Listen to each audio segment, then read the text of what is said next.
रहीम।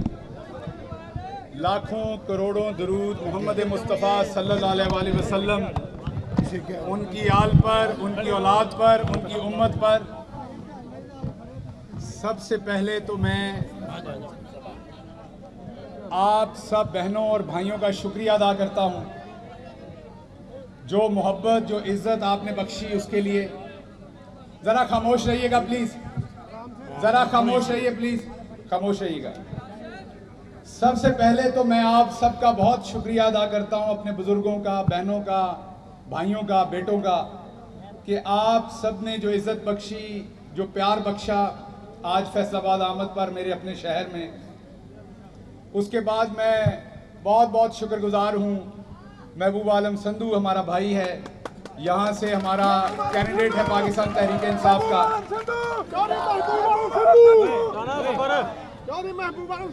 महबूब आलम संधू साहब, उनकी टीम, और फिर इस हल्के से जो हमारे MNA हैं कमोका साहब, फैज़ कमोका साहब की भी बहुत मोहब्बत। उसके साथ हमारे दूसरे अकाबरीन भी, हमारे MNA शेख साहब, दूसरे तमाम MNAs, MPAs, उन तमाम ने जो रिस्पेक्ट दी, मोहब्बत दिया, प्यार दिया कप्तान के सिपाही होने के नाते, उन सब का बहुत शुक्रगुजार हूँ। हमारी ख़वातीन विंग, उनका बहुत शुक्रिया। हमारे वकला, उनका बहुत शुक्रिया। हमारे मीडिया के दोस्त जितने भी जर्नलिस्ट हैं, जो आजकल बड़े मुश्किल हालात में अपने फ़राइज़ अंजाम दे रहे हैं, और इन्होंने देखा कि मैं खुद तो बयान देते हुए इनके साथ सख्ती नरमी होती है, लेकिन जब इनके ऊपर किसी किस्म की, भले मेरी हुकूमत में, भले किसी और हुकूमत में सख्ती हो, तो मैं इनके कंधे से कंधा मिला के इनके साथ खड़ा होता हूँ। तो मेरे मीडिया के दोस्तों का भी बहुत शुक्रिया, यूथ विंग, ISF, इनका बहुत शुक्रिया तशरीफ़ लाने का। अब मैं 2-3 बातें आपसे करना चाहता हूँ, मुख्तसर बात करूँगा। देखिए, बात यह है कि सियासत तो पाकिस्तान में बड़े अरसे से हो रही है। सियासत खोखले नारों से शुरू होती है, हुकूमत मिलती है, चंद लोग ओहदों पे विराजमान हो जाते हैं, गरीब का फिर कोई नहीं सोचता, वो वहीं रह जाता है। फिर वो 5 साल वो लोग अपनी शक्लें नहीं दिखाते, उनके प्रोटोकॉल्स, उनके आगे पीछे लोग, और 5 साल के बाद फिर इलेक्शन से कुछ 6 महीने पहले वो दोबारा आवाम में आते हैं। जब हुकूमत निकलती है ऐवान से, तो अमूमन लोग उसे बुरा भला कह रहे होते हैं। उनके जो नुमाइंदे होते हैं वो प्रेशर में होते हैं, जो वज़ीर आज़म रहा होता है वो गैर मकबूल होता है, और अमूमन वो इलेक्शन हारते हैं, और दूसरी पार्टी जो अपोजिशन में होती है उनकी चढ़ाई होती है। यही सोचकर इस इम्पोर्टेड सरकार ने ख़रीदो फ़रोख्त की, ख़रीदो फ़रोख्त करके ज़मीर ख़रीदे। ज़मीर बेचने वालों ने ये सोचा कि ये मंडी तो पहले से लगती आई है, कौन जानता है, जब अंग्रेज़ ने हमारी इस सरज़मीन पर कब्ज़ा किया था तो उसने भी ज़मीर ख़रीदे थे, तब भी ज़मीर बिके थे। ये जो बहुत अशराफिया आज आपको नज़र आ रही है, इनमें से ज़्यादातर के जो आबाओ अजदाद थे, इन्होंने उस वक्त ज़मीर बेचे थे, उस वक्त लोटे हुए थे। किसी ने जंग आज़ादी की जंग में गद्दारी की थी, तो किसी ने किसी और मरहले पर अपनी कौम के साथ गद्दारी करके अपना ज़मीर बेचा था। किसी को मुरब्बे मिले, किसी को घोड़े पाल मुरब्बे मिले, तो किसी को सनतें मिली। उस वक्त भी गरीब पीछे रह गया और वो अशराफिया आगे निकल गई। आज फिर उनकी जो आने वाली नस्लें हैं, उन्होंने सोचा कि दोबारा ज़मीर बेचो। हमारी कौन सी पहली नस्ल बेच रही है, तो 7वीं 8वीं नस्ल ज़मीर बेच रही है। इस बार इमरान खान के खिलाफ ज़मीर बेचो। ड्राइंग रूमों में बैठ के कहा जाता था कि आवाम बस महीना 2 महीने याद रखती है, उसके बाद कौन याद रखता है। जितने चौड़े टायरों वाली आपकी गाड़ी होती है, उतनी आवाम आपके पास पीछे भागती है। तो आप ज़मीर बेचें, उससे नोट लें, उन नोटों से कुछ ज़मीर ख़रीदें, हल्के के अंदर जो बिकने वाले कुछ ज़मीर होते हैं, और चौड़े टायरों वाली गाड़ी लें और हल्के में भगा दें, तो फिर आवाम आपके पीछे और वोट देगी, और फिर जीत के नए सिरे से ज़मीर का सौदा शुरू कर दे। ये सब कुछ मैंने अपनी आँख से इमरान खान के राइट कंधे के पीछे खड़े होकर ये सब कुछ होते हुए देखा। मैंने वो तमाम मकरूह चेहरे देखे जो इमरान खान को उन दिनों में एक सेकंड, आराम से बात सुनिए, आराम से बात सुनिए। मैंने ये तमाम मकरूज चेहरे इमरान खान को उन दिनों में धोखा देते देखे। मैंने ये देखा कि किस तरीके से कोई बहाना बना रहा है गवर्नेंस का। किसी को अचानक महंगाई याद आ गई थी, किसी को लग रहा था कि आटा 40 से 50-55 हो गया है, तो अब हमने इमरान खान के साथ नहीं चलना, ज़मीर बेचना है। आज आटा 100 रुपये से ऊपर हो गया है, उन्हों का ज़मीर अज बर्फ च लग्या होया है, वो आज ज़मीर नहीं बेचना चाहते क्योंकि सौदा कर चुके हैं, सदागरों के पास गिरवी पड़े हुए हैं। तो मैंने इमरान खान को हर रोज़ इस माफिया के साथ लड़ते देखा। मैंने ज़मीर बिकते देखे। इमरान खान के पास रिपोर्टें आती थी, जैसे आप टीवी में रिपोर्ट देखते हैं मौसम की, आज सिब्बी में दर्जा हरारत ये है तो कराची में ये है, तो रिपोर्ट्स आती थी किस शहर से कितने ज़मीर बिके। मैं क्योंकि उनके बहुत साथ होता था वज़ीर आज़म के दफ्तर में, तो मुझे कुछ चीज़ें ज़ाहिरी बात पता लगती थी। तो एक दिन फैसलाबाद की भी रिपोर्ट आई, फैसलाबाद के भी दर्जा हरारत का पता चला कि यहाँ भी ज़मीर बिक गए हैं। ताड़ी वाली नहीं, शेम वाली गल। और ये हमारे लिए शर्मिंदगी की बात है, ताली वाली बात नहीं है, बड़ी शर्मिंदगी की बात है कि ये फैसलाबाद वो शहर है जहाँ टेक्सटाइल का मजदूर भी अपने हाथ की मेहनत से पैसा कमा के खाता है शाम को रोज़ी। यहाँ का किसान भी अपने हाथ से हल चलाकर पैसा कमा के खाता है। यहाँ का इवन फकीर जो है वो भी हाथ फैला के कमाता है, किसी की पीठ में छुरा नहीं घूमता। लेकिन बदकिस्मती से इस शहर में चंद ऐसे लोग पैदा हो गए, मैं ये कहूँगा कि जिनकी नस्लों ने पहले भी ज़मीर बेचे हुए थे, नई बात नहीं थी, और इस पीढ़ी में उन्होंने दोबारा बेचे। तो जब इमरान खान को ये पता चला कि फैसलाबाद एक ऐसा शहर जिसकी टेक्सटाइल को इमरान खान ने मुद्दतों के बाद रिवाइव किया, यहाँ पर पावर लूम्स कबाड़ के भाव बिकी थी या नहीं बिकी थी? यहाँ का किसान मुसीबत में था या नहीं था? इमरान खान ने किसान हो, ताजिर हो या मजदूर हो, सबका हाथ पकड़ के उसे ऊपर उठाया। और जब मुझे पता चला वहां खड़े होके कि मेरे शहर के लोगों ने भी ज़मीर बेच दिया है, तो उस दिन मैंने अल्लाह से वादा किया था कि मैं इमरान खान के साथ बेवफाई नहीं करूंगा।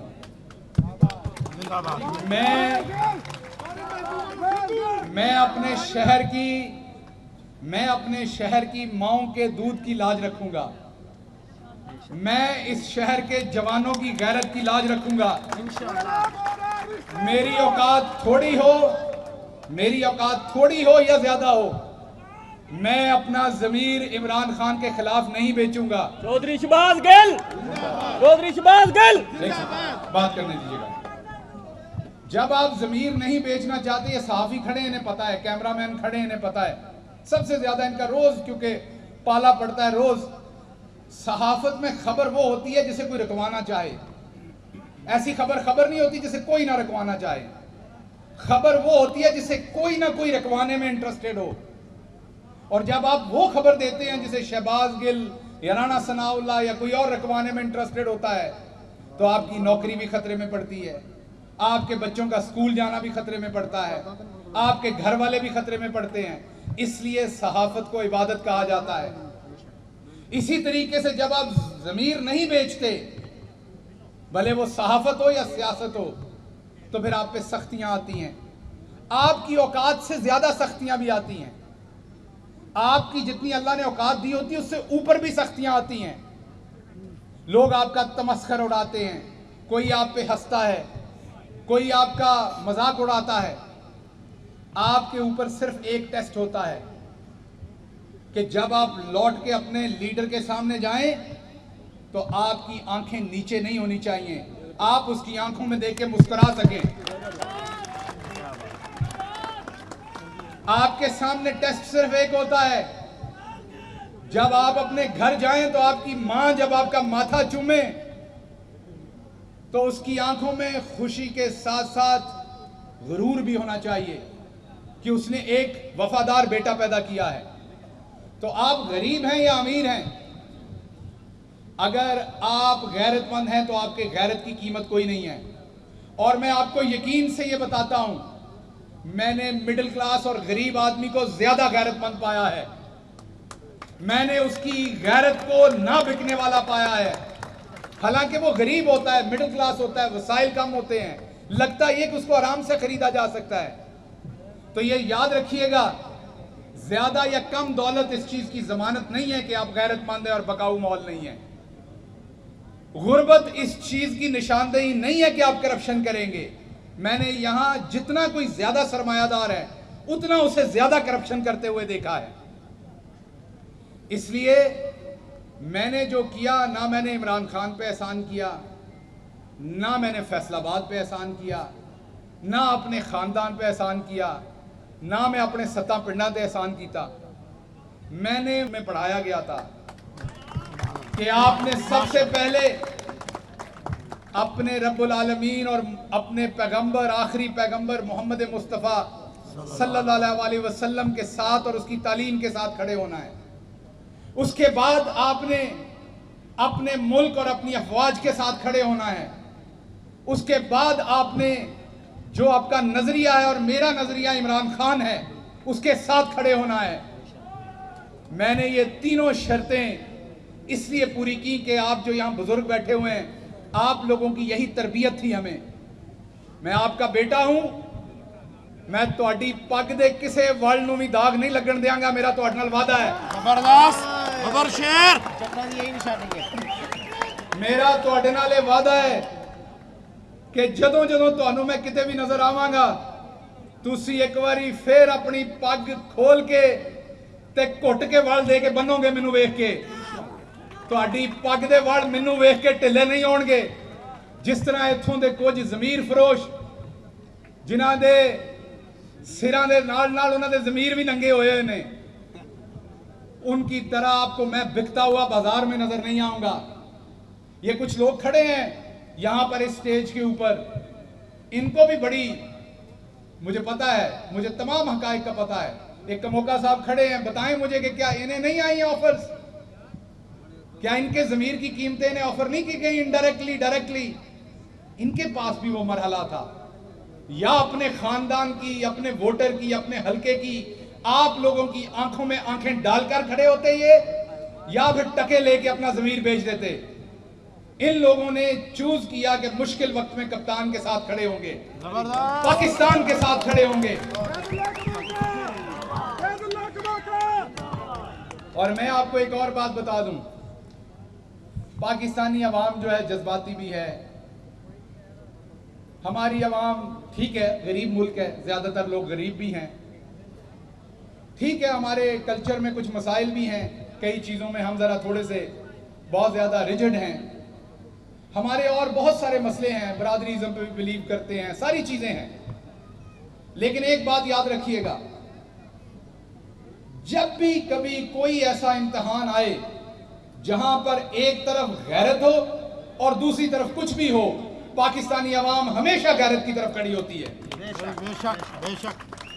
सो इसलिए मैं आपको सिर्फ एक बात आखिर पे कह के, क्योंकि मीडिया के दोस्त बड़ी देर से खड़े हैं, इन्होंने जाना है, मैं एक ही पैगाम दूंगा। राणा सनाउल्लाह भी इसी शहर से हैं। राणा साहब, आपके वारंट निकले हुए हैं पंजाब हुकूमत में। मुझे नहीं पता कि आप कल तक पकड़े जाएंगे कि नहीं पकड़े जाएंगे, लेकिन अगर आप पकड़े गए तो मैं फैसलाबाद में खड़े होकर आपसे वादा करता हूं, आपको नंगा करके कोई नहीं मारेगा, और अगर मारेगा तो मैं उसके खिलाफ खड़ा होऊंगा। गैरतमंद लोग दूसरों की शलवारें नहीं उतारते। गैरतमंद लोग सर और दूसरे लोगों का जो नंग है उसको ढांपते हैं। अगर आप कल पकड़े गए तो मेरी हुकूमत है पंजाब में, मेरी पार्टी की, मैं बाहर खड़ा हूंगा वहां जाके कि कोई आपको नंगा ना कर सके, कोई आपको मार ना सके। ये मेरा आपसे वादा है। आप पर कोई ऐसा सियासी केस नहीं बनेगा जो आपने काम ना किया हुआ हो, क्योंकि इमरान खान शराफत की पॉलिटिक्स के ऊपर यकीन रखता है। इमरान खान इंसाफ की पॉलिटिक्स पे यकीन रखता है। इमरान खान ने हमें यह सिखाया है कि खानदानी लोग कौन होते हैं और वो क्या करते हैं। इसलिए मैं पूरी मुस्लिम लीग नून को यह कहता हूं कि आपको भी पता है, जिस दिन इलेक्शन हुए इमरान खान 2/3 अक्सरियत से जीत के आएगा। अल्लाह के हुक्म से कल 12 रबीउल अव्वल है, हमारे खातमुन नबीयीन मोहम्मद मुस्तफ़ा सल्लल्लाहु अलैहि वसल्लम की काली कमली के सदके इंशाल्लाह आप देखेंगे कि इमरान खान तमाम रुकावटें तोड़ता हुआ 2/3 अक्सरियत से वज़ीर आज़म बनेगा इंशाल्लाह। मेरा आपसे ये वादा है, मैं पूरी नून लीग को बताता हूँ कि मुझे नहीं पता मेरी पार्टी में और कोई क्या स्टैंड लेगा, मुझे इमरान खान का पता है। इमरान खान आपको नंगा नहीं करेगा, आपका सर ढांपेगा अगर आप किसी भी मुकदमे में फंसेंगे। इसलिए हम अभी भी आपको कहते हैं कि सियासत करनी है तो मर्दों वाली करें, सियासत करनी है तो हलकों में आके करें, सियासत करनी है तो यहां आवाम के सामने इलेक्शन करवा के करें। सियासत इस चीज का नाम नहीं है कि आज पुलिस हमारे नीचे है फैसलाबाद में तो हम मुखालफिन के ऊपर जुल्म जबर करें, यह सियासत नहीं है, ये बगैरती है, ये रस्सागिरी है, इसको सियासत नहीं कहते जो आप कर रहे हैं। अली भाई, इसलिए हमारा आपसे आपको ये चैलेंज भी है और आपको दावत भी है कि अगर आपको लगता है कि वाकई आपके पल्ले कुछ है तो आप आए, इलेक्शन कॉल करें। ये मैदान है और ये घोड़ा है, दूध और दूध का पानी हो जाएगा। अवाम आपको बता देगी किधर खड़ी। अगर अवाम हमें वोट नहीं देती हम आपकी हुकूमत तस्लीम करेंगे। आप अपने 5 साल का प्रोग्राम दें, आपका प्रोग्राम तो लूटमार है लेकिन दे चले लूटमार का प्रोग्राम, अवाम जाने और आप जाने। लेकिन अगर अवाम हमें देती है वोट तो हम वही करेंगे जो हमने पिछली दफा किया था। हम ज़राअत को 4.4% के ऊपर लेके जाएंगे इंशाअल्लाह। किसान की आमदन बेहतर करेंगे, कोई मिल वाला किसान के गन्ने के पैसे नहीं मार सकेगा। माजरत, हम दोबारा आपके मजदूर की पावर लूम्स बहाल करेंगे, उसकी मजदूरी ऊपर लेके जाएंगे। हम दोबारा एक्सपोर्टर के हालात बेहतर करेंगे, हम दोबारा कंस्ट्रक्शन सेक्टर खड़ा करेंगे, हम दोबारा मुल्क की ग्रोथ 6 से 7% के ऊपर लेके जाएंगे। हम दोबारा ओवरसीज पाकिस्तानी, समुंदर पार पाकिस्तानी जो असल में हमारा मुल्क चला रहे हैं, जिनके पैसे से असल में ये मुल्क चल रहा है, दोबारा उनकी इज्जत, उनका वोट का हक बहाल करेंगे। हम सहाफियों के साथ वो नहीं करेंगे जो यहां पे हो रहा है आज। सहाफियों को कोई सड़कों के ऊपर मार नहीं सकेगा।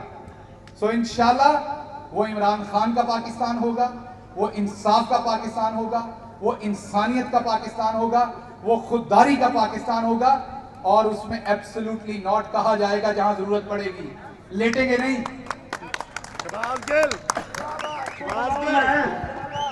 कि जो आप कहेंगे हम कर ले। Absolutely not. एक जंग लड़ी थी कायद ने, आजाद हो सरजमीन अपनी, कोई हुक्म चलाए ना हम पे, हम समझते तौहीन अपनी, तारीख को ये दोहराएंगे, कप्तान का साथ निभाएंगे, सिर्फ फख्र से करके हम दुनिया को। फिर आपसे ये मैं आपको, क्योंकि आप लोग बहुत देर के आए बैठे हैं, हम थोड़ा लेट भी हो गए जिसकी लिए माजरत है, मैं अब अपनी बात का इख्तिताम करूंगा। सिर्फ एक बात आपसे करूंगा, मेरी आपसे इंशाल्लाह मुलाकात होती रहेगी। मैं अगला इलेक्शन लड़ूं ना लड़ूं, मैं आपके साथ हर सूरत शाना बशाना रहूंगा। मेरी आपसे सिर्फ एक ही वादा है कि जब जब आप मुझे कहीं देखेंगे आप लोगों को बताएंगे जरूर कि शहबाज गिल लैलपुरिया है। आप लोगों को तारफ जरूर कराएंगे, हमारा भाई है, हमारा बेटा है। इंशाल्लाह आपकी नजर, आपकी इज्जत में कोई कमी नहीं आने दूंगा। जो भी काम कर रहा हूँ ना करप्शन करके, ना अपने लीडर के साथ वफादारी को या उसकी इज्जत को कंप्रोमाइज करके। आपकी दुआएं चाहिए। आपने, मैं जब जेल में था जिस तरीके से आप लोगों ने तब भी रैली निकाली, जो मोहब्बत आप लोगों ने तब भी दी, मैं उसके काबिल नहीं हूं, मैं उसका बहुत शुक्रगुजार हूं। और मुझे बड़ी खुशी है कि मेरे शहर के लोग मुझसे मोहब्बत करते हैं। मैं यकीन करें इस शहर से और आप लोगों से बहुत मोहब्बत करता हूं, क्योंकि आपके बहुत सारे कर्ज मेरे ऊपर हैं। मैं जहां भी पहुंचा हूं उस पर आप लोगों का बहुत कंट्रीब्यूशन है। आप सबकी मोहब्बत का एक दफा फिर शुक्रिया। फैसलाबाद जिंदाबाद, पाकिस्तान पाइंदाबाद। शुक्रिया अदा करने कोई सवाल तो नहीं आपके अगर को करने हैं प्रेस ने तो?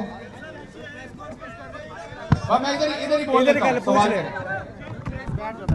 हाँ बोलें, आप सवाल बोलें। बैठ जाते सवाल बोलें जी।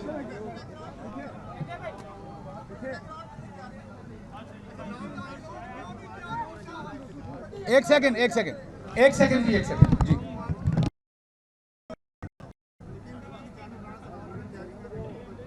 ऊंचा बोले आप। लॉन्ग मार्च की तैयारी है। कहते लॉन्ग मार्च की तैयारी कर ली, राणा सलाउल्लाह ने भी तैयारी।